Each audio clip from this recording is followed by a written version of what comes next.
Congress party అధికారంలోకి వచ్చాక తెలంగాణ ప్రజల జీవితాలు పెనంపై నుంచి పొయ్యిలో పడినట్లుగా ఉందని కేంద్ర మంత్రి కిషన్ రెడ్డి విమర్శించారు. 100 రోజుల్లో ఇస్తానని హామీల్లో దేన్ని అమలు చేయలేదన్నారు. ఆర్జీఆర్ఆర్ ట్యాక్స్ పేరుతో తెలంగాణ ప్రజలను కాంగ్రెస్ ప్రభుత్వం దోపిడీతో మోసం చేస్తుందని మండిపడ్డారు.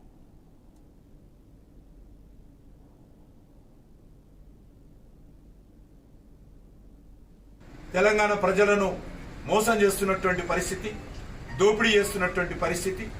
ఎంతో ఆశతో వచ్చినటువంటి తెలంగాణ బీఆర్ఎస్ పార్టీ ముంచింది. బీఆర్ఎస్ పై కాంగ్రెస్ వస్తే మార్పు వస్తుంది అనుకున్నారు తెలంగాణ ప్రజలు. కానీ ఏ రకమైనటువంటి మార్పు లేదు. అందుకే వచ్చేటువంటి పట్టభద్రుల నియోజకవర్గంలో కాంగ్రెస్ పార్టీ ప్రభుత్వానికి షాక్ ట్రీట్మెంట్ ఇవ్వాల్సినటువంటి అవసరం ఉంది. మీరిద్దరూ దొందే. మీ రెండు పార్టీల డిఎన్ఏ ఒకటే. మీ రెండు పార్టీలు కుటుంబ పార్టీలే. మీ రెండు పార్టీలు నిజాంకు వారసులే. మీ రెండు పార్టీలు బొమ్మాబరుసు లాంటి పార్టీలే. కాబట్టి ఈ రాష్ట్రంలో మార్పు రావాలి.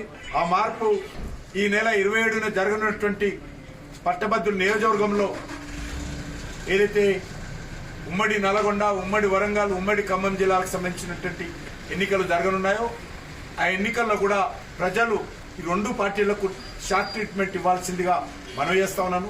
బీజేపీ అభ్యర్థిగా పోటీ చేస్తున్నటువంటి ప్రేమేందర్ గారిని భారీ మెజార్టీతో గెలిపించాల్సిందిగా కోరుతా ఉన్నాను.